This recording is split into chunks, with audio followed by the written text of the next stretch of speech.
नमस्कार दोस्तों, स्वागत है आपका आपके मासिक भविष्यफल में। तो आइए देखते हैं कैसा रहेगा जून का महीना कन्या राशि के जातकों के लिए।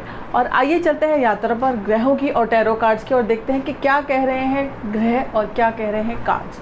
तो महीने की शुरुआत में ही 5 जून को चंद्र ग्रहण था और चंद्र ग्रहण के साथ साथ उस दिन पूर्णमासी भी थी। और इसलिए और क्योंकि चंद्रमा जो है वृश्चिक राशि में था तो बहुत ज़्यादा भय की फीलिंग रही होगी, एंग्जाइटी, फियर, डिप्रेशन जो है बहुत ज़्यादा रहा होगा। और ख़ास तौर पे जो लोग 2, 29, 11 या 20 तारीख को पैदा हुए हैं उन्हें बहुत ज़्यादा प्रॉब्लम रही होगी, क्योंकि जो चंद्रमा है, जो मून है, वो 2 अंक से रिलेटेड है। तो इसलिए इन लोगों को ध्यान रखना चाहिए, ख़ास तौर पे पूर्णमासी के दिन और साथ साथ ही अमावस्या के दिन, क्योंकि इनको बहुत ज़्यादा इम्पैक्ट होगा। तो ये लोग चांदी के गिलास में पानी पीजिए और इसके साथ साथ अगर आप शुंगाइट पहन सकते हैं, शुंगाइट एक क्रिस्टल है, अगर आप पहन सकते हैं तो बहुत ही अच्छा, आपको भय और एंग्जाइटी से मुक्ति मिल जाएगी। और इस हफ्ते में आपके लिए है हमारे पास कार्ड 2 ऑफ कप्स। तो ये कार्ड दर्शाता है कि आपकी ज़िंदगी में हो सकता है कोई ऐसा व्यक्ति अभी आया है जो आपका सोलमेट है। अगर आप एक रिलेशनशिप में हैं या आप किसी बंदे से नए मिले हैं तो वो रिलेशनशिप आपके लिए बहुत अच्छा रहेगा।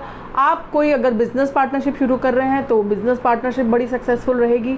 और सोलमेट का मतलब सिर्फ लाइफ पार्टनर नहीं है, जीवन साथी नहीं है। इसका मतलब ये भी है कि आपकी ज़िंदगी में कोई भी, आपका भाई भी हो सकता है, ये बहन भी हो सकता है, ये आपका मेंटर भी हो सकता है, ये आपका बॉस भी हो सकता है, जूनियर भी हो सकता है, कॉलीग भी हो सकता है। तो सिर्फ और सिर्फ इसको हम रोमांटिक रिलेशनशिप नहीं मानेंगे, इसको हम ये भी मानेंगे कि किसी भी तरह का आपका साथी हो सकता है वो ज़िंदगी में और आपको बहुत ही अच्छा आपके साथ उसका तालमेल रहेगा।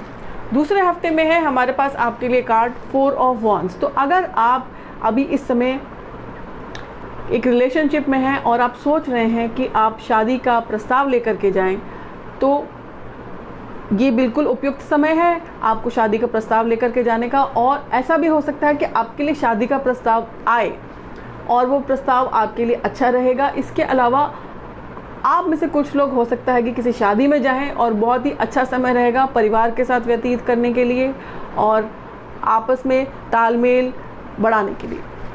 तीसरे हफ्ते में है हमारे पास आपके लिए कार्ड 4 ऑफ पेंटिकल्स। तो ये कार्ड दर्शाता है कि आप शायद पैसे को लेकर के आपके विचार जो हैं बहुत ज़्यादा रूढ़िवादी हैं और इसकी वजह से आप जो है अपने पैसे को सही जगह से निवेश नहीं कर पा रहे और इसकी वजह से शायद हो सकता है कि जो आप चाहते हैं कि पैसे का फ्लो बना रहे, पैसा का आवन जावन रहे, वो नहीं हो पा रहा है। तो थोड़ा सा आपको अपने विचार खोलने चाहिए और दूसरे थोड़े नई विचारधारा को अपनाना चाहिए। और जैसे ही आप अपने विचार थोड़े से खोलेंगे, आप देखेंगे कि आपके पैसे के विचारों को लेकर के आपको बहुत ज़्यादा फ़ायदा होगा। और 18 जून को इस हफ्ते में, तीसरे हफ्ते में 18 जून को बुध जो है वक्री चलना शुरू करेंगे ना। बुध जो हैं देवताओं का मैसेंजर हम उन्हें बोलते हैं, साथ साथ वे कम्युनिकेशन को रूल करते हैं, टेली कम्युनिकेशन को रूल करते हैं, पैसे को रूल करते हैं, इंटेलेक्ट को रूल करते हैं। तो बुध जब वक्री चलना शुरू करते हैं तो हमें इंटरनेट में प्रॉब्लम आ सकती है, व्हाट्सएप में प्रॉब्लम आ सकती है, लैपटॉप में प्रॉब्लम आ सकती है, मोबाइल फ़ोन में प्रॉब्लम आ सकती है, डेस्कटॉप में प्रॉब्लम आ सकती है, आपके फ़ोन के IT सर्वर्स में प्रॉब्लम आ सकती है, ऑफिस के। इसलिए बहुत ज़्यादा ध्यान रखिए इस समय। और साथ साथ ही जो भी आप कहना चाह रहे हैं, जो भी आप व्यक्त करना चाह रहे हैं, वर्बल कम्युनिकेशन और रिटन, लिखित भी जो आप करना चाह रहे हैं, लिखित भी कम्युनिकेशन जो आप करना चाह रहे हैं, उसके बारे में आप बहुत ज़्यादा स्पष्ट तरीके से बोलिए। बिकॉज जो आप बोल रहे हैं, जो आप कहना चाह रहे हैं, सामने वाला वो अपने पर्सपेक्टिव से, अपने सोचने के नज़रिए से समझ रहा है। और ऐसा हो सकता है कि आप कोई चीज़ बोल रहे हैं और आपके जिसको आप बोल रहे हैं वो कुछ और समझे, तो दोनों के बीच में गैप हो सकता है। तो प्लीज़ अपनी बातों को अच्छे से व्यक्त करिए।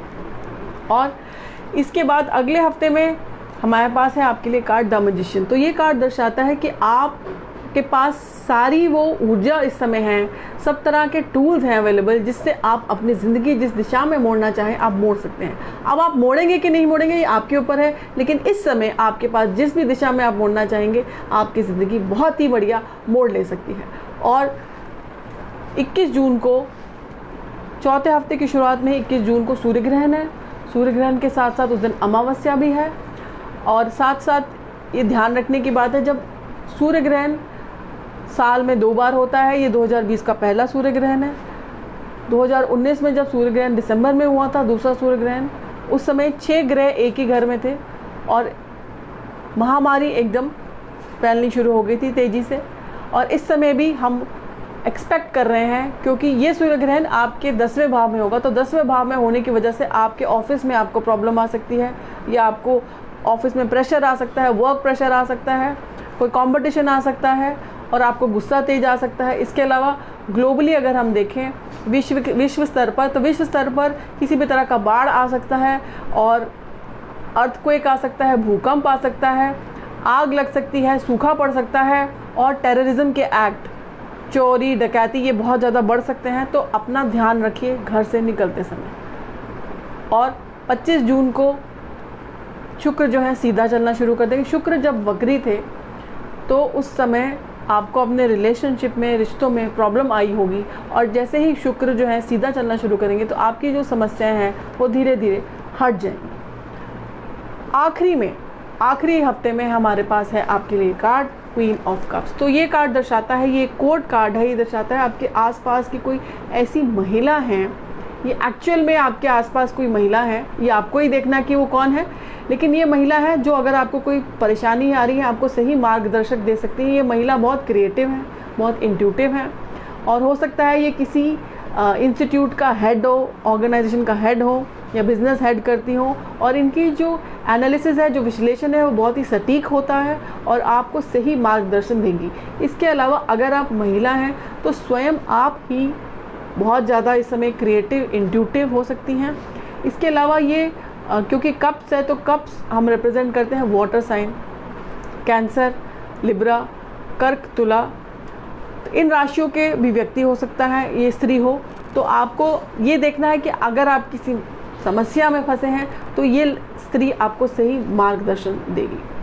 और 30 जून को गुरु जो हैं वक्री चलते चलते धनु राशि में आ जाएंगे, जो उनकी खुद की राशि है।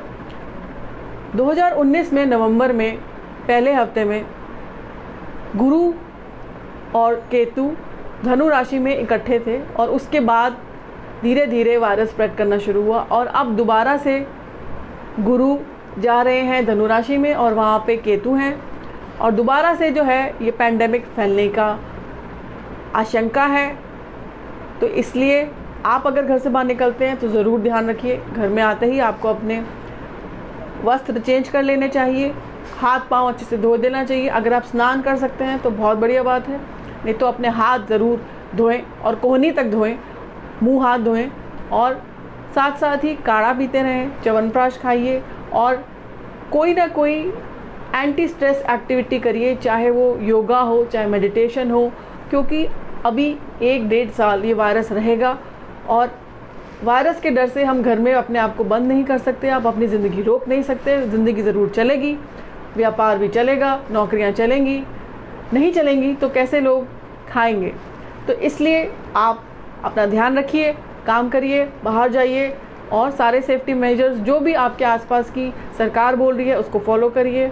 तो जून का महीना आपकी ज़िंदगी में सकारात्मक ऊर्जा लेकर के और नकारात्मक ऊर्जा हटा दे, इसी शुभकामना के साथ हम आपसे विदा लेना चाहेंगे। नमस्कार।